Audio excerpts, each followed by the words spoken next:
from beneficiaries ng RCEP Extension Program versus yield ng farmers na hindi beneficiaries ng RCEP Extension. Pwede kayong pumunta muna dito sa G-Power. Ayan.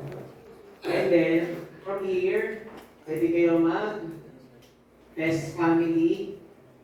Hanapin nyo lang yung t-test. Kung t-test, for power analysis for t-test yung gagamitin ninyo. Ayan siya. T-test. Ayan. Ano kayo dito? Anong klaseng statistical na t-test yung gusto nyo? Gawa ng power analysis. So ito dapat alam nyo na siya based on sa problem. So gusto natin yung means difference between two independent means. Okay, kasi hindi naman siya paired samples. Kasi magkahiwalay naman yung beneficiaries sa non-beneficiaries. Yung yield ni beneficiaries walang kinalaman sa yield ni non-beneficiaries. Kaya, independent samples yung kukumpitan natin. Okay. So ito, may iba't ibang types ng power analysis. So ito yun. Pwede ka mag-compute ng sample size. Yan, pwede ka mag-compute ng power, mag-compute ng alpha, mag-compute ulit ng power, ito, FX size. So doon tayo sa a priori, yung pag-compute ng sample size. Okay, first, ano naman yun? First option. Okay, so okay na po tayo doon. D-test, needs, difference, tapos yung unang option, compute required sample size. Punta po tayo dito sa input parameters. O, alam niyo na, 1 or 2 tail yung ating test. So, piliin niyo na po, 2 tail. Gusto ko lang naman malaman kung equal or not equal yung yield beneficiaries sa aming not beneficiaries. Si FX size, pwede nyo naman to ulit-ulitin. Tingnan nyo kung ano yung sample size na kaya nyo pondohan or kaya nyo interviewin dun sa limited amount of time na meron kayo. Ito lang yung basic rule of thumb. Habang pinapalit nyo yung FX size, lumalaki yung nakukompute na sample. Bakit? Kasi sobrang hirap hanapin ng maliit na FX size. Ano ba ibig sabihin? Halimbawa, may nakompute kang yield ng RCEP beneficiaries na 4.5 tons per hectare. Si non-beneficiaries, meron siyang 4.35. Ayan, power, ganun din po. So sa type 1 error, pag lumiliit po yung type 1 error, di ba, ito yung error na inaalaw lang natin. Ito yung na 95% confident, 99. So pag mas maliit yung alpha, mas malaki ulit yung i-compute niya na sample size. So kayo natin po mag-decide kung ano alpha. Sa sample size po talaga unang sineset yung alpha level. Okay? Pag sinet nyo dito na 5% yung alpha at na-complete yung sample at nagawa nyo yung sampling, yung data collection, sa analysis niyo permis na yun, 5%. Hindi nyo na dapat yung binabago. Kasi dapat naka-consistent yun mula sampling hanggang makaabot po kayo ng analysis. Hindi ko mo, ay mas nagsisignificant lang siya sa 10%, ibababa ko yung alpha. Hindi siya pwedeng ganun. Hindi pwede nag-a-adjust siya, depende dun sa nakita nyo sa result.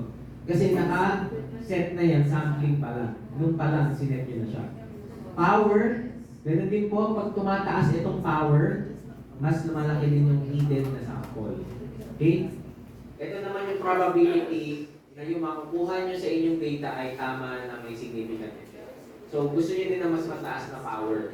Gusto nyo din na mataas na alpha. Yung mataas na ito pala, 0.01. Gusto nyo mas maliit na value na alpha, yun yung mataas. Okay? So, ito pong tatlo na to, pwede nyo yung talagang mamili as researcher. Basic right nyo po yan. Walang mong question yan. Okay? Kaya, ito yung mga pwede nyong laruin na value, yung complete sample size. Kasi unless na tanong doon, tataasan mo nga ito lahat, pero doable pa. Kung ganun karaming sample, yun kasi yung next question. Okay, allocation ratio, kung meron kang dalawang samples nga, sabi natin, difference between two independent, gusto mo ba yung pare sila ng numero? Ayan yun, N2 over N1 ratio. Gaano karaming samples yung kailangan nyo. So, pwede naman to equally allocated kung gaano karami yung beneficiaries, gano'n din kadami yung non-beneficiaries. Ngayon, you can also look for related literature kung nag-exist na yung study na yung before, same population, para may clue kayo kung gaano makarami yung sample. Halimbawa, ito, pwede mong tanongin halimbawa yung mga taga-RCEP extension program. Halimbawa, on a national level ba, 50-50 pa talaga yung bilang ng mga yan. magkasing dami ba talaga yung maghanap ng beneficiaries kasi kukunti lang pala naging beneficiaries. Hirapan papantayan yung non-beneficiaries. So, kailangan medyo may clue kayo. Halimbawa, sa RCEP seed beneficiary, ang hirap maghanap ng hindi seed beneficiary ng RCEP. Sa dami ng nabigyan. Hindi talaga sila magkasing pantay. Sa bawat 20 ng seed beneficiary, bihira ka pa makahanap ng isa na non-beneficiary. Lalo na doon sa mga talagang curve ng RCEP seeds. So, ganun, kailangan medyo may clue kayo before nyo iset yung value ng allocation. Say yung N2 over N1, ibig sabihin magkasing pantay yung ibibigay mo. Pero depende rin po talaga yun. Dapat may initial awareness kayo dun sa population na gusto nyo kuhanan ng sample as part of being the researcher. Okay, so kung okay na po sa inyo yan, yung mga nilagay yung values na yan, pwede nyo na po yan i-calculate. Try nyo na po yan 5 to 10. Ilalabas na po dyan, nagdodrawing na siya ng dalawang curve. Yan. So ito na yung sample na t-test, given yung specs na yun, dito nyo na po makikita sa output parameters, yung needed yung sample. Okay? O, 600 for sample size group 1, sample size group 2, 651, total 13.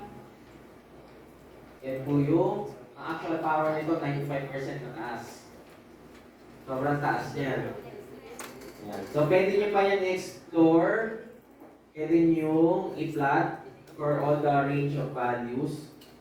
Tapos, i-draw plot nyo lang po siya para lumabas po ito. Ayan.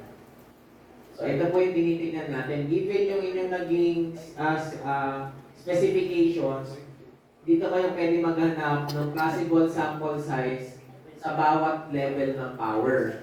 Kung gusto mo na mataas ng level of power, ang safe ay pag-umpisaan sa 0.8. Okay? Safe yun. Ngayon, may mga studies naman, may mga disciplines, field of disciplines na nag-aalaw na mas mababa sa 0.8. Minsan, meron yung 0.75. Pero maghanap kayo ng basis. Kasi ang universal rule of thumb, 0.8 or 80%. Okay? Pero kung may mahanap kayo mga studies na nag-aalaw ng 0.75 or even smaller, okay lang yun. Ngayon, halimbawa, nag-peg ka na ng isang power, halimbawa 0.8. O, i-trace nyo na lang yun.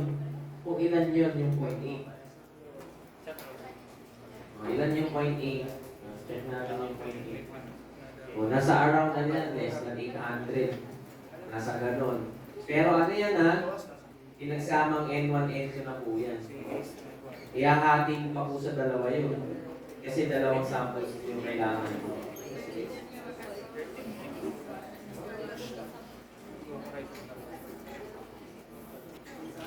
Yan. Ayun o, may display yung value. Ayun o, makita. Ayan. O, ganyan po siya. O, try naman po natin yung iba pa. I-ex ko na po ito muna. Okay, ano yung next nating problem?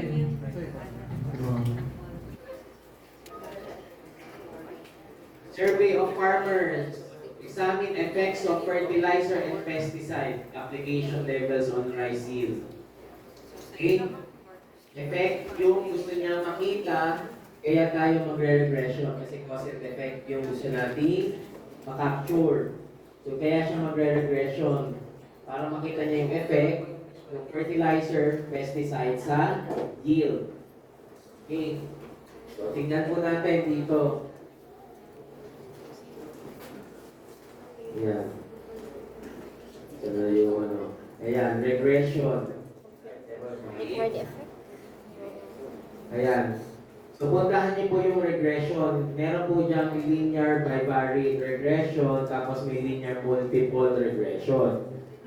Ang pinagkaiba po nito, pag bivariate regression lang, isa lang yung X, isa lang yung Y. Okay? Simple linear regression lang po yun. Ngayon, kung marami pong X yung involved sa inyong study, mas maraming X, mas needed natin ng mas intricate na sample size. So dito, dalawa siya, fertilizer and pesticide. Dito tayo sa multiple regression. Ayan, multiple regression siya. Pag multiple regression po, sure po yan na two-tailed ang test. Kaya, ganun yun na po siya tingnan. And then, effect size, i-check nyo po kung ano yung gusto nyo effect size. Yun din, ganun ulit. Kung gusto nyo na mas mataas o mas mababa, 0.10 minimum. Gusto nyo mag-compute. Ito kasi masyadong technical na po itong pag-compute na yan. Nasa gilid.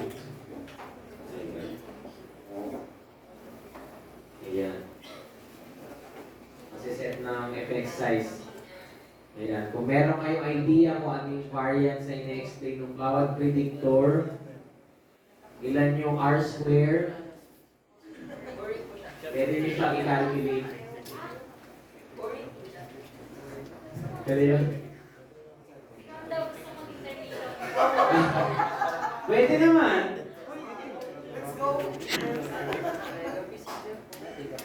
Pwede naman.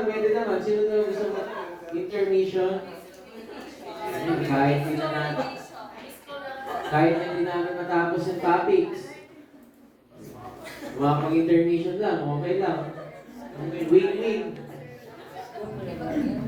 Okay. So ito, gusto nyo na small size, ayan, 0.15. Ito po, bahala na po kayo maglagay. Yung number of predictors, ayan, dapat po yung maset nyo. Kung ilan yung ilalagay nyo sa model.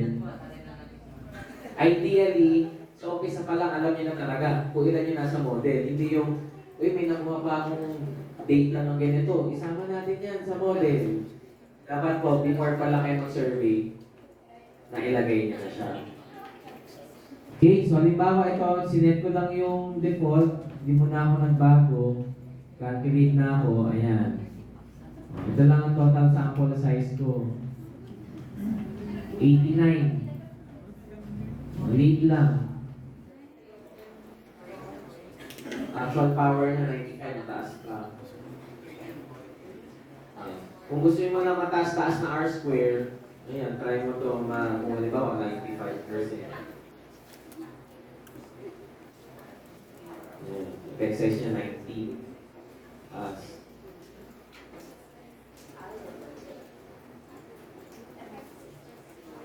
So ito po, depende talaga kung ano yung test na gagamitin nyo. As long as alam niyo po kung ano yung mga ibig sabihin ng mga to. Kasi ito po yung isa-set ninyo. Itong mga nasa input parameters. Again, effect size, gaano ka-sensitive yung test ninyo. Smaller the effect size, the larger the sample. Alpha is your type 1 error. Siyempre, kung mas maliit yung type 1 error, mas malaki yung sample size. Power, mas mataas na power, mas malaki yung chance na tama yung makukuha nyo sa test. So therefore, mas mataas yung needed na sample size. Number of predictors, kung ano po yung model ninyo, kung ilan yung predictors nyo doon, yun po yung ilalagay ninyo. In our case, dalawa yun, fertilizer and pesticide. So yun din po yung gagamitin natin. Ngayon, kung meron kayong prior information about the data na you're trying to capture, pwede pa natin i-fine-tune yung effect size. Pero ito, may mga basic naman na yun na points na pwede nyo na siyang gamitin. Again, yun nga lang, basta mas maliit na effect size, mas malaki yung sample size. Usually, pag compute kami ng sample size sa mga survey, lalo na kung i-represent siya dun sa magpa-fan ng survey, usually, nag-complete kami ng sample size for 3 to 4 effect sizes. Iba't ibang effect sizes, iba't ibang power. So, bahala na sila mag-decide kung alin doon. Okay? Ayan. Ito, correlation na almost same. Pwede nyo na itong gawin. Papalitan nyo lang naman. Kung alam nyo na kung ano yung test na gagawa nyo ng power, palitan nyo ng statistical test. Hanapin nyo lang po siya dito. Halimbawa, correlation yung pangatlo. Correlation naman daw yung iyong gustong i-compute. Ayan. So, correlation, usually, two-tailed din yan. Ano bang gusto niya? Kasi nga, yun lang naman. Relationship lang naman. Two-tailed. Ayan, effect sizes, pwede nyo din yan i-compute. Ito, mataas to. Gusto nyo, babaan nyo, 0.1. Ayan, parang masyadong manipis na effect size.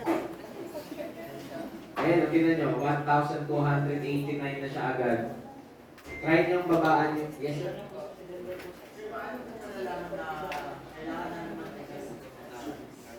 Pag itong exercise, pwede nyo itong i-fine-tune kung meron kayong data beforehand.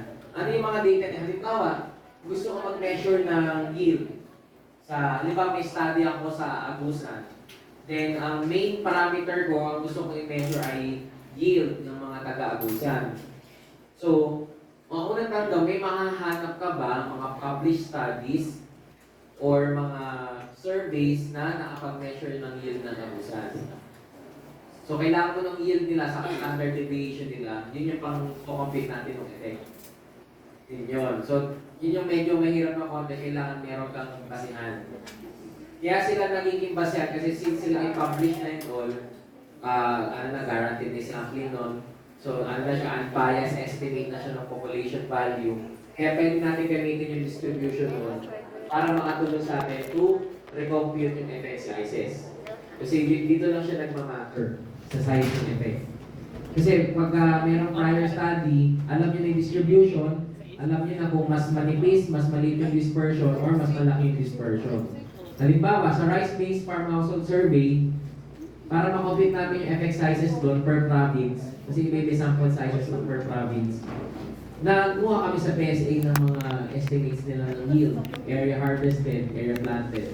From those estimates, makocompute niyo yung mga effect size. So, halimbawa lang sa mean, pag pwede natin tignan yun mean, i-click nyo lang yung determine. Ayan. Pag i-click yung determine, lalabas to.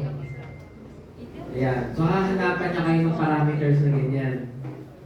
Itong mga mean na to sa ASD, pwede nyo itong kuhanin from past studies na published. Basta same parameter, same population. Okay? Hindi pwedeng gusto ko nyo kumuha ng yield ng rice farmer sa Philippines, ang nakuha nyo study ay yield ng rice farmer sa Vietnam. Hindi pwede yun, kasi magkaiba na agad yun. Kailangan kasing kamukhaan din ng population na kukuhanan nyo. Pag na-compute nyo ito, halimbawa meron kayong ganyan. Halimbawa, ang main group ng isa, ang una ay 5,000, ang isa ay lahat natin, 4,700, and then ang estimate nito ay nasa 1,500, ito naman ay nasa 900. SD standard deviation. Correlation between groups, meron din kayong prior information dyan, pwede nyo ilagay. Halimbawa, yan, okay na yan, 0.5. Ayan, ito yung FX size. Ito, i-copy mo na yung doon sa FX size sa kabila. So, pwede natin ito i-calculate, transfer to main window. O, yun na yung gagamitin mong FX size. Kailangan publish. Basta guaranteed yung source. Hindi na-compute lang na isang estudyante somewhere. Pero what if wala pang existing? Pag walang existing, you fall on dun sa mga usual effect sizes lang, yung mga rule of thumbs lang natin kanina. 0.10 and below, maliit na sa effect size yun. You go to 0.3, medium, and then 0.3 above, yun na yung medyo large. Justifiable naman yun eh. Kumbaga, kapag ginamit mo yung power analysis, wala namang magsasabi sa'yo na, ay mali yung effect size mo, masyadong malaki eh. Wala pa nga kaming ibang nakikita na dyan eh. So, since ito lang yung kaya namin budgetan, ito yung effect niyan.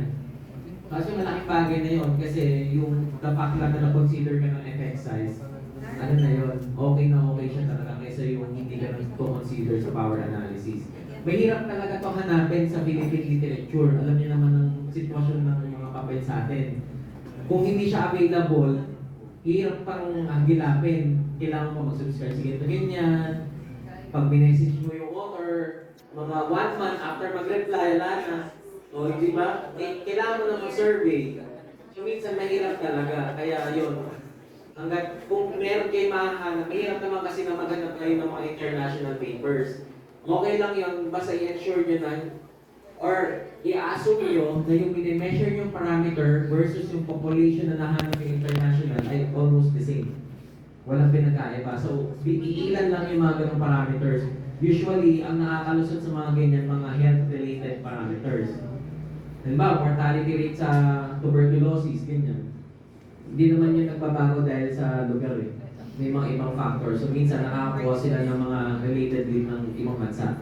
Yung mga ganun. Pero yung halimbawa kasi yung agriculture level, ang pinakamalapit sa atin na sitwasyon ay Indonesia. Pero mas marami pa tayong napapublish doon. So, yun. Medyo lang yung medyo challenging doon sa part na yun. Okay. Ayan. So, yan po yung sa effect sizes and sa sample size. So, ito po, free to, pwede nyo yan i-code. Yan, may tawag nyo. Open source license. Yan, pwede nyo na po yan gamitin. Kayo sa, pa-compute ng sample size, 500 sa tapat ng isang school. Alam ka bang sample size? Hindi ka, kung kita 500. Nakikita mo, salamat to. Nakikita na kabuhayan. Okay? So, may tanong po ba dito sa pag-compute ng sample size? Okay? Yes po. Gamitin din po yung storage formula. Yun yung usual talaga namin iniiwasan na magamit. Bakit po? Kasi una-una, wala siyang ginagamit na data ng parameter na gusto mong i-estimate. Kung mapapansin nyo, ang meron, kailangan mo din is yung large N, yung population N. Tapos assumption ng error. Margin of error. Yung margin of error yan, mahalaga yun. Una, yung property, pag tinignan nyo po yung formula na yan, nagre-require siya ng malaking sample size kapag malaki din yung population size. Kasi yun yung nature ng formula niya. Pangalawa, kahit anong parameter yung i-measure mo, basta same yung error at same yung big N, parehas lang yung makukuha mo sample size. Ang isa pang mahirap talaga makuha sa totoo lang, yung big N. Mahirap siya. Meron tayo kung yung sa Philippines, 2024, 148 million Filipinos. Pero kung may specific yung population, yung ilan yung smokers, halimbawa, parang wala pa. Parang gano'n. Yung big N, yun usually yung mahirap, lalo na kung large scale yung survey. Kasi yung big N, yun yung total population nyo. So usually talaga, hindi siya talaga nabibilang. Gano'n siya kahirap hanapin. Lalo na kung wala, lalo sa atin sa Philippines, wala pa tayo talaga mga universalistic. Sa farmers lang eh. Yung 2.8 na yun, may duplicates pa eh. Yung nasa RSPSA, yung 2.8 million natin eh. Minsan, pare-pares lang yung pangalan, kaya wala probinsya eh.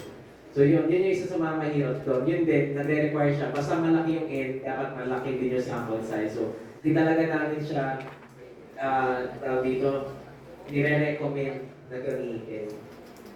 Okay, may tanong pa po ba? Sampling? Sample. Sample. Sample. Pwede ba Sir Denver na naubos energy?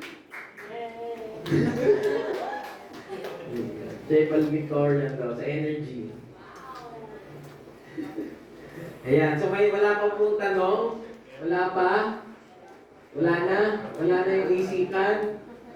Sino eh? Kasi bagay 4 o'clock kasi dyan. So meron pa akong 45 minutes. Iba pala yung schedule nila. Wala kayong mahabot.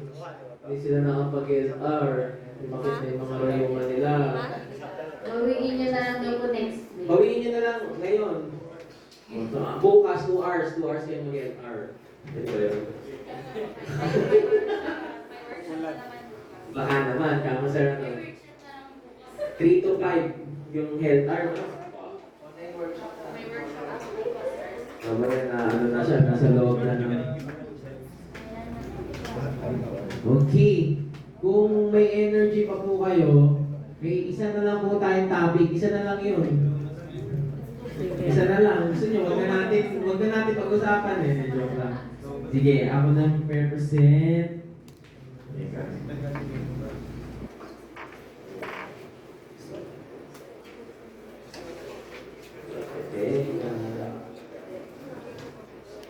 Yan, mabilis lang po itong presentation natin, experimental designs. Okay? Basic muna. Muna yung mga masyadong experimental design.